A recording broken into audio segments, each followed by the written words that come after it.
Hey guys, and welcome back to the I'm Talking podcast. I'm your host, Alani, and in this episode, I will be talking about the good, the bad, and the ugly of moving out at only 18 years old.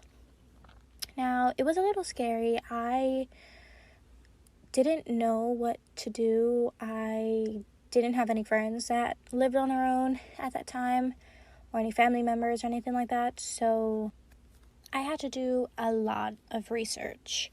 And the apartment that I moved into, it was pretty nice for being 18 years old. Like, I didn't know anybody else, like I said, that lived on their own. For me, I had a washer and dryer. I was living on the third floor. That was alright, but like, I had a little deck, balcony area. I was cool. I was chilling. But there's definitely some things that I would have done differently, and we'll talk about that later in the episode. But speaking of moving, I just signed a new lease, and I'm loving it. I have only been in my new place for about 2 months now, and I love it.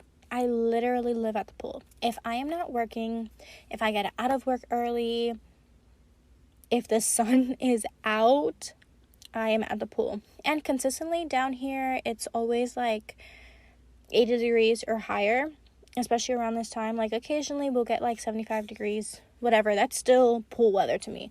As long as the sun is shining, I am at the pool. And I'll dip into the pool, but for the most part, I'll do some work while I lay out, or I'll read a book, or listen to a podcast. As long as I'm just laying out by the pool, then I'm cool. I'm good. So I'll definitely be doing that a lot this summer, and I don't know what else I'll really be doing. I don't have any summer plans as of yet. I'm thinking about going to New York to go see my family for a little bit. I haven't really gotten a chance to see them a whole lot, especially during quarantine. The last time I went back to New York, I think, was back in March for my uncle's baby's birthday. So I kind of want to do that. I don't know if I'm going to do a couple trips, a couple of short trips, or one really long trip. I'm kind of thinking about it. I also want to either go to another state that I haven't been to, or out of the country somewhere. I need a vacation. I need at least 2 weeks vacation where I'm at the beach. Now, when I tell you I love the beach, I could live at the beach. I don't currently live at the beach. I wish I did, though. Hopefully, sometime in the future, I will. But I am not a lake girl. Down here where I am at, it takes me about 3 hours, 3.5 hours to get to one beach. And I am not trying to drive 3.5 hours to go to Myrtle Beach or Charleston Beach. Down here, they call Myrtle Beach Dirty Myrtle for a reason. So I'm trying to be at the beach. I'm trying to relax and enjoy my summer. I don't know how. If you're trying to start a podcast and you haven't heard about Anchor, then girl, keep listening, because it is the easiest way to make a podcast. It's free. They have so many different tools that can allow you to record or edit your podcast directly from your phone or your computer. They can even distribute the podcast for you, so you can listen in on Spotify, Apple Podcasts, and so many more. I love that you can make money from your podcast with no minimum listenership. It's literally everything that you need to make a podcast in one place. Go and download the Anchor app, or go to anchor.fm, that's ANCHOR.FM, to get started. As a kid, my sister and my little cousins, all of us would be in the beach for hours, and specifically in the water. Now, my family is the type of family that we go to the beach, when we used to go to the beach, from when the sun comes up to when the sun goes down. We brought food to the beach, packed all of our toys, packed all of our goodies, because we're not leaving the beach to go anywhere else. Once we decide to go to the beach, that is a beach day. So I literally don't know how. We used to have competitions, who can stay in the water the longest, and we would come out looking like raisins. But in high school, I started to kind of not really go into the water that much. I would go to the beach to kind of like suntan. We would bring some games and do some fun stuff. And the reason I fully stopped going into the water in New York, pretty much, because when I would go on vacation, I would go into the water and I would swim in the water.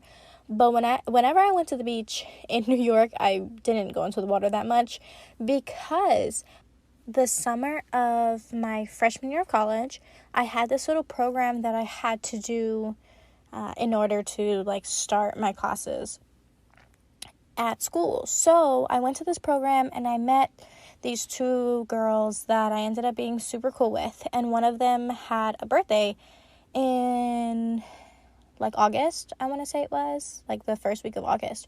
So we all went to the beach, and I can't remember what beach it was, and it really doesn't matter, but the three of us went to the beach, and I was kind of upset at these two girls. Like, I already knew it was going to be a bad beach day because, like I said before, when we go to the beach, we go to the beach. But these girls didn't have no blanket, no nothing. So I'm over here with my blanket, with my little towel, everything ready, and they're literally, like, laying on a towel. So, whatever, we're at the beach, kind of hanging out, and I'm like, all right, it's hot. Like, let's go into the water for a little bit. They're like, no. They didn't really want to go into the water, and I'm like, it's hot, like, let's go in for a dip. We don't have to like stay in the water for too long, but let's just go cool off. So we walked to the little edge, and I'm telling them, like, let's go in, let's take a dip. Then they spot this group of boys, so now they definitely don't want to go into the water, and I'm like, it's too hot, like, I'm whatever. At this point, I'm like, I'm gonna go into the water. So, I don't know why I thought I was cute walking into the water backwards. I don't know if the group of boys were there and they were, like, throwing me off. I don't know if, like, I was trying to be cute for them. I really don't remember. I was 17.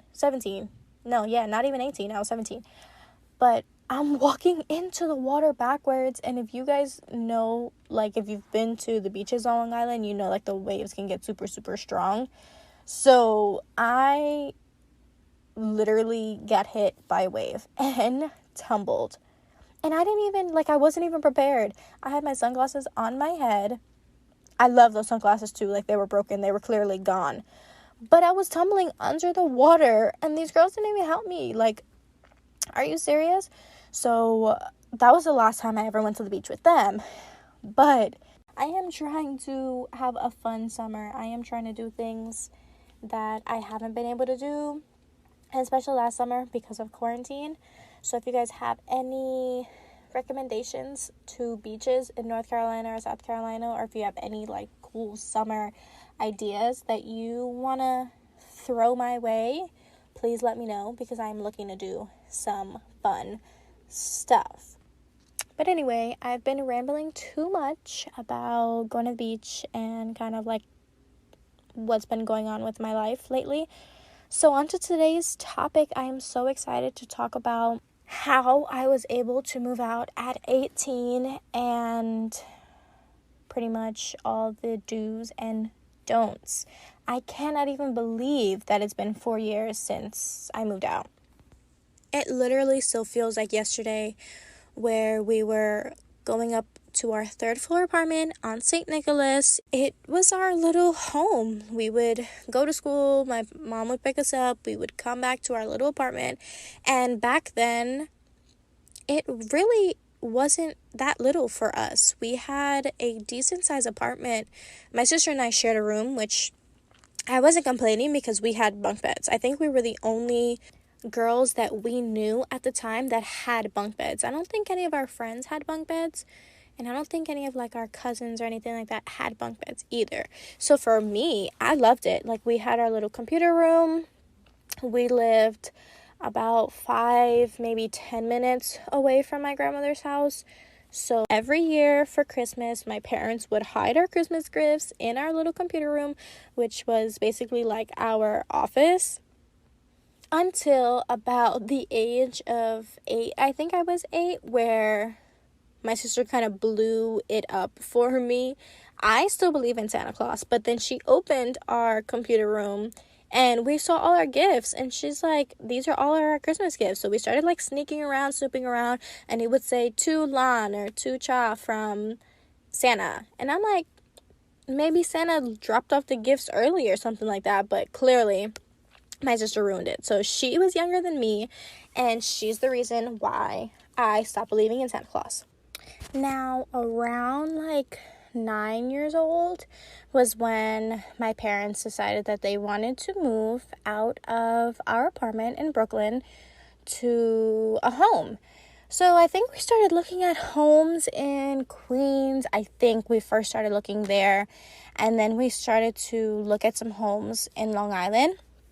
Now, we weren't used to that. Like, my grandmother's apartment, she lived on the first floor, so for a majority of our lives, we played in the backyard. Like, we had a little swing set. But it was nice to look at some of these homes and to see that they had a lot more of a backyard than what we were used to in my grandmother's house. And then at around like 10 years old, I think, like, I want to say it was a month before I graduated 5th grade, we moved into our home that my family still lives in now.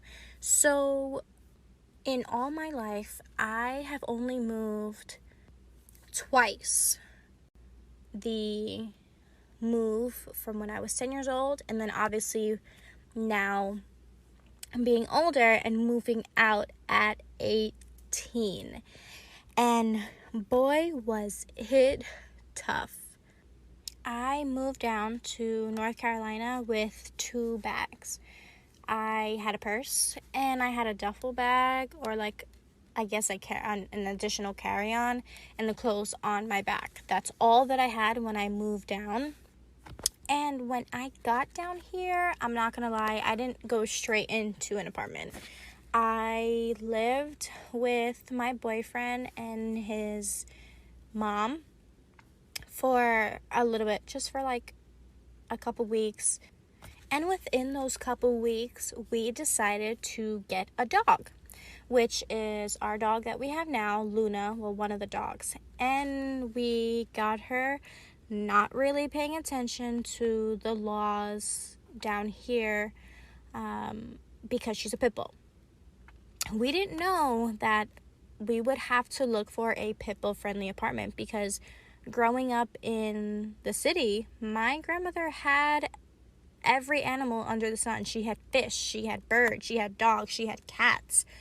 She literally had everything. So I wasn't aware of the whole rule where certain apartment complexes or certain apartment buildings don't allow you to have pit bulls or air quote aggressive breeds for dogs.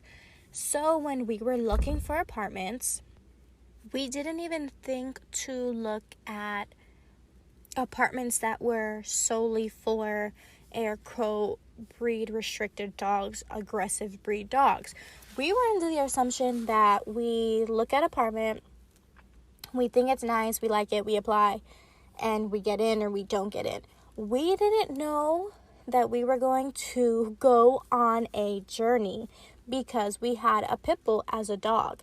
Now, that was only one of our struggles. So the first one, we had a pit bull as a dog. We didn't know that there were any rules to having this type of dog. Second, credit. Who was going to tell me that credit was a factor when it came to applying for apartments? Because I didn't know anything about credit. I either knew that you can have good credit or you can have bad credit. I wasn't building credit. I had no idea what my credit was or how to build credit or anything like that. I was a college student. Like, my parents didn't tell me, yeah, you have to do this to get a credit card, or you have to have X amount of credit, which is considered good credit, or this amount, which is not. Like, I didn't know anything about that, and neither did my boyfriend. So we don't know about credit. We have a pit bull as a dog. And another one for us was location. We did not read reviews in terms of where our apartment was located. We went and checked it out during the daytime. It was super quiet during the day. Seemed pretty nice. Seemed like it was in a quiet neighborhood, and that was our mistake. We should have done some more research in terms of where it was located, the neighborhoods surrounding our apartment, as well as gone to visit it during the night, because that makes a huge difference than going to visit an apartment on a Tuesday at noon. The next two big things with getting an apartment were figuring out if the gas, if the electric, if the water, if all of that was going to be included with our apartment's rent or whether it wasn't, as well as having to make 3 times the rent. We didn't know this. So all of these things now, looking for rent packages, making sure we're making 3 times the rent, looking for apartments that accept our dog at the time, because we only had one dog. So all of those things were like for us, we didn't know what to do with ourselves, because we're like, okay, we do make 3 times the rent, but now we have to get our account with the electric and we have to set up our internet. We didn't know how to do any of those things. Thankfully, our leasing agent that had showed us the apartment that we ended up moving into was kind enough to help us with all of those things. So she helped us set up our electric account, our internet information, and all of that stuff. But while we were looking for apartments, we did not ask any of those questions. We pretty much went in there and we toured, I believe, maybe 5 apartments prior to moving into our apartment at the time. And every apartment that we toured, we asked, I think, the same maybe 3 questions. When are we able to move in? Like, do you have units available now or not? What the lease term is, whether it's a year, whether it's 13 months, 14 months, etc. And I think that's it. I think maybe those were like the 2 questions that we asked. So we really were not properly prepared. Thankfully, the apartment that we moved into happened to be a great starter apartment for us. Like, I can't complain. We had a washer and dryer. We were on the 3rd floor, which was kind of okay, but we were in the back of our building. So there was like a couple different buildings in our complex. It was huge, but we were on the newer side of the complex. So the building was fairly new and we were in the back. So the people that were coming up the stairs were only our neighbors, and whether we had like delivery packages or whatever the case may be, but we didn't have to worry about a lot of other people coming to our side, which we were thankful for when we eventually found out that the surrounding neighborhoods that were around our complex weren't the best neighborhoods. And I don't know why we even chose this apartment at the time. I think we ended up just getting lucky that they accepted Luna, because I don't really even know why we ended up looking at this apartment. I think we found it in terms of location, like it was halfway between my job, halfway between his job, but we didn't even ask to double check whether they were going to take it or not. So thankfully they did. And we were living there. We lived there for a while. But the first couple months were hard. I just remember having to work 12 hours a day. My boyfriend having to work X amount of hours, and we shared a car. So sometimes he would drop me off, then go to work, then get out, then come pick me up, or I would have to drop him off, go to work, go on my break to pick him up, then have him drop me off and me continue my shift. And it was super, super tough, and we were doing that for a couple months. We barely bought groceries, and that was solely on the fact that we were never home. Looking back on it, we just didn't prioritize our time, and we would be out working all throughout the day. We would skip breakfast 9 times out of 10, and then we wouldn't eat lunch together because we were both working. So the only meal that we would pretty much eat together, or sometimes even eat because we were so busy, was dinner. Sometimes we would have breakfast. It would be like a smoothie or like a bagel or something like that, but we just were so busy. And then we had Luna in the house, and we were like, damn, we are at work all the time and she's at home all the time. So we went and we got another dog. We adopted him from the shelter.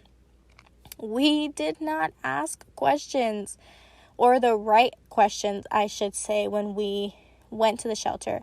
We pretty much saw that he was a big boy. He was a boxer mix with something else, and he was easily 75 pounds. He was big compared to our pit.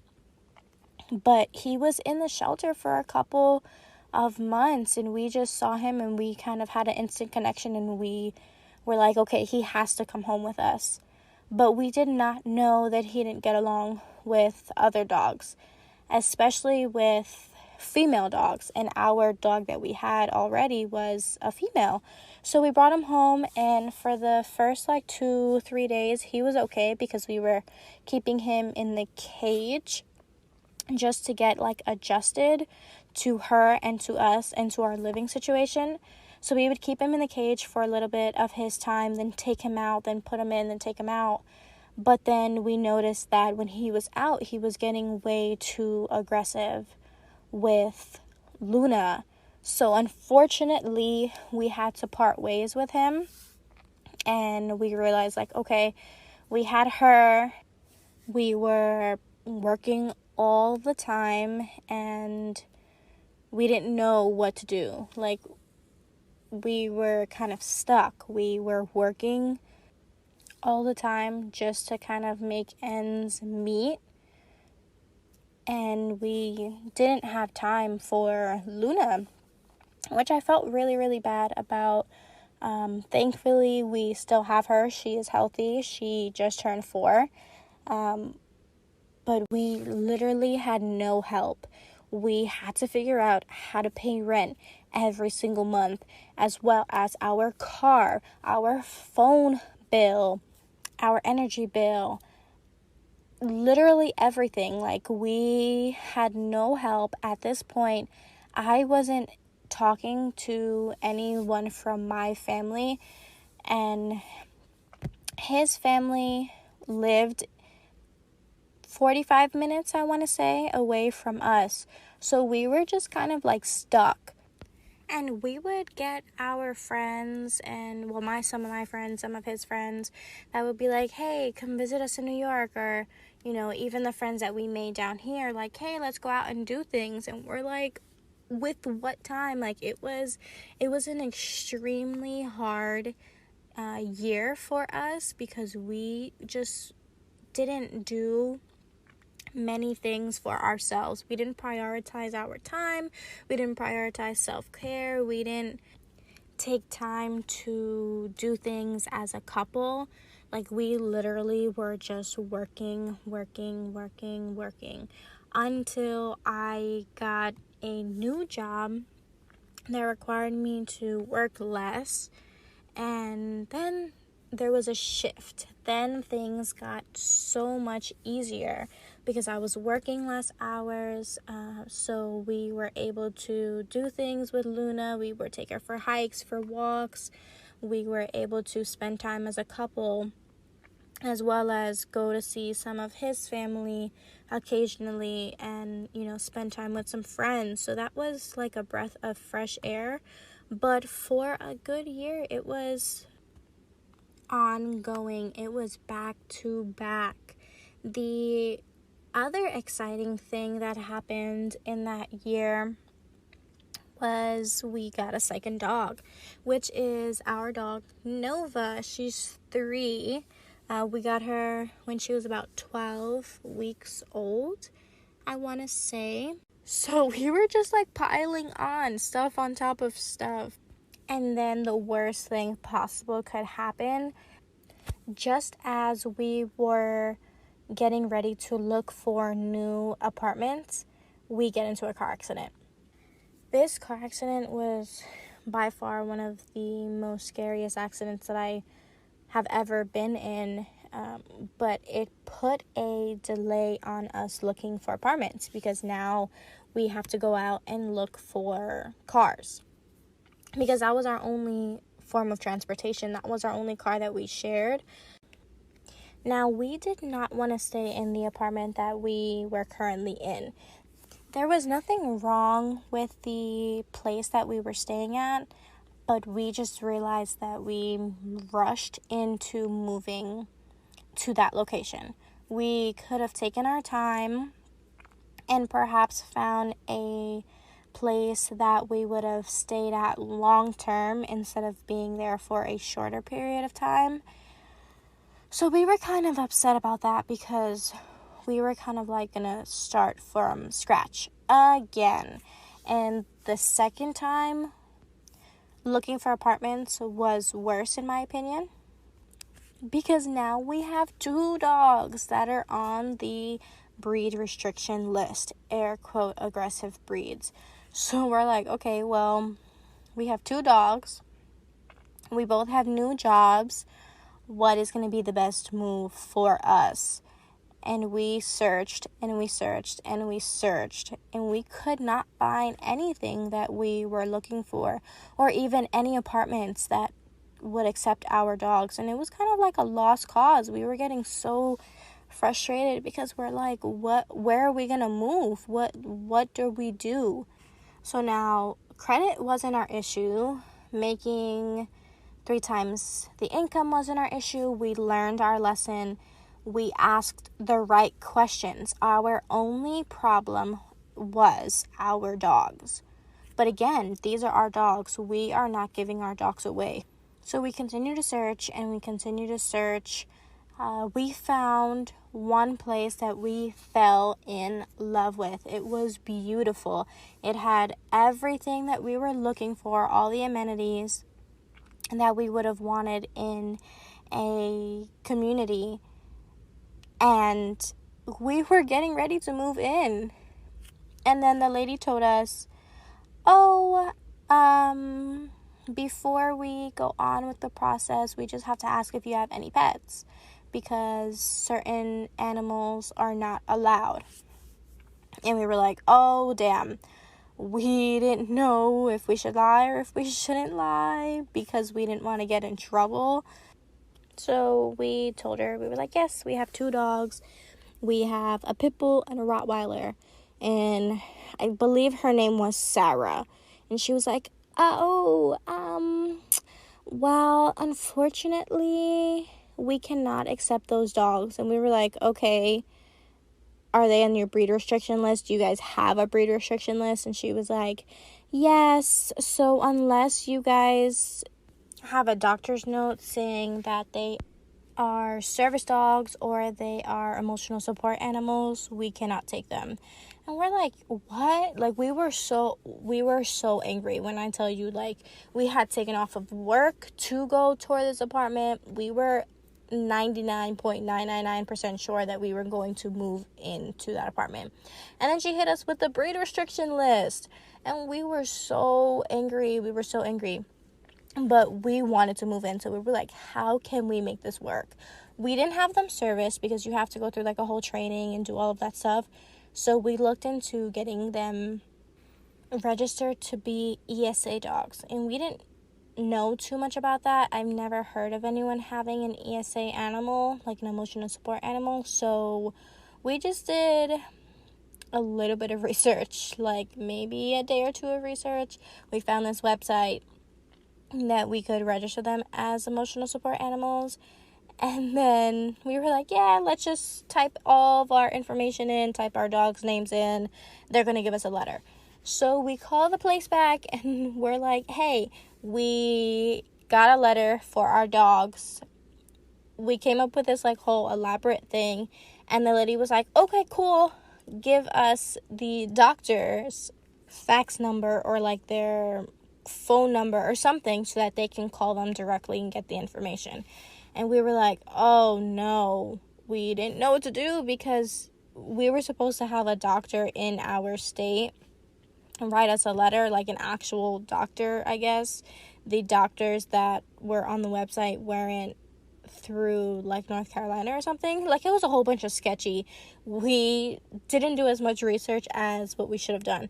So long story short, we weren't able to move into that apartment, which was kind of like a blessing in disguise because I started to work around there and I just noticed that it wasn't the neighborhood for us.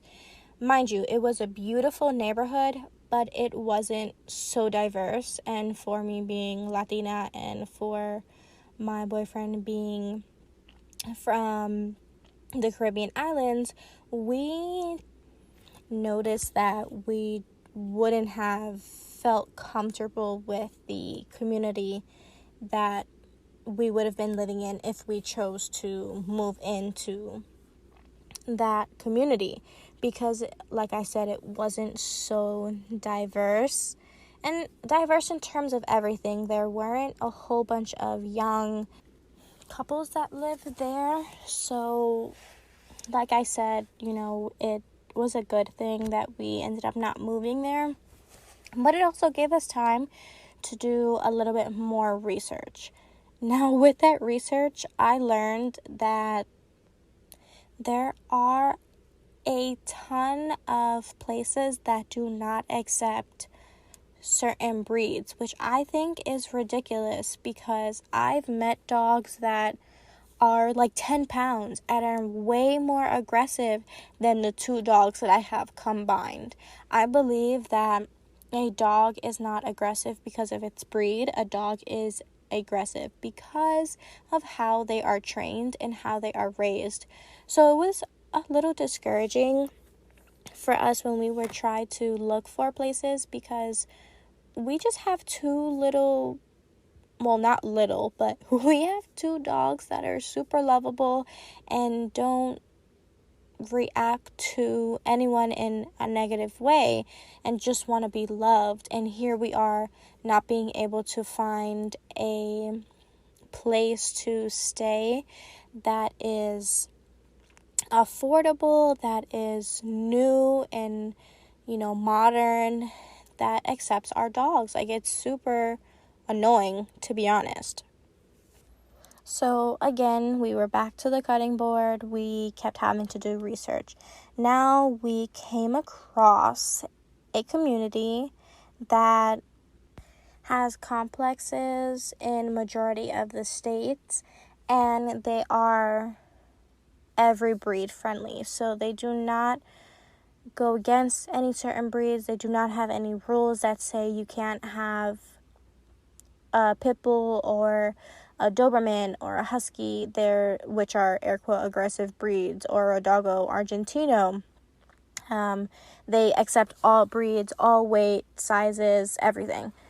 So that was super exciting for us because we kind of felt like this is the light at the end of the tunnel. So with that company, we started exploring what complexes they had in our area. There were some uptown that we liked, but the problem is neither of us work uptown.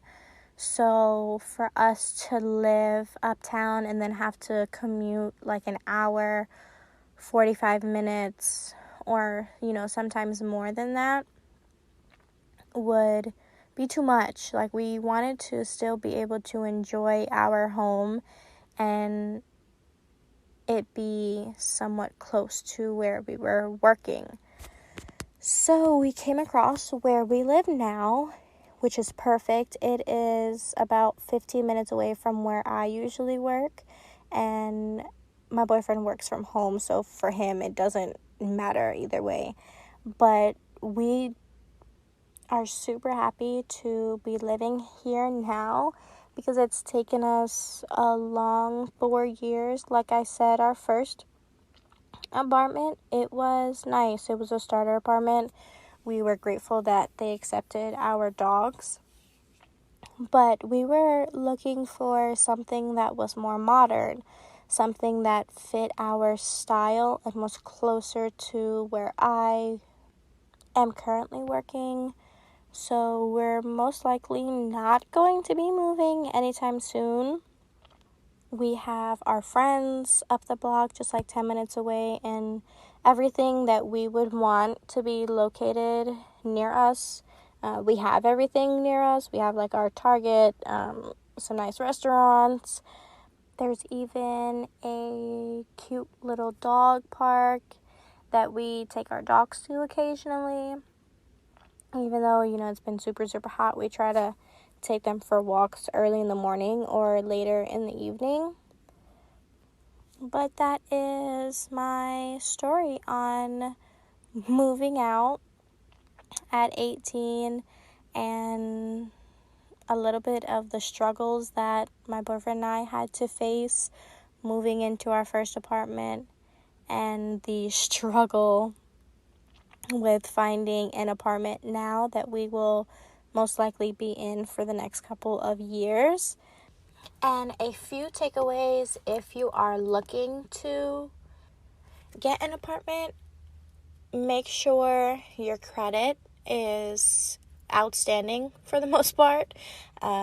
Make sure you do make 3 times the rent, or at least like you and your partner or a roommate if you have a roommate.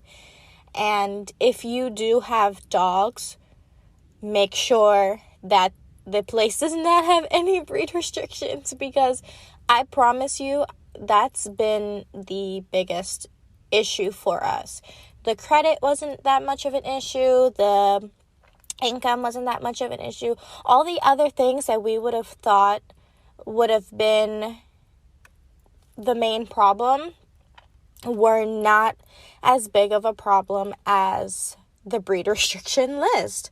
So just make sure you check that out. That's like my number one piece of advice if you guys take away. Thanks so much for tuning in to another episode with me. Also, make sure if you're not already following my Instagram, it's always linked in my bio, so make sure you follow that. You can leave me comments. We can discuss topics that you would like me to talk about and all those fun things. As well as, if you liked what you listened to, please leave me a review and a star rating. Thanks so much. I will speak to you guys next Tuesday.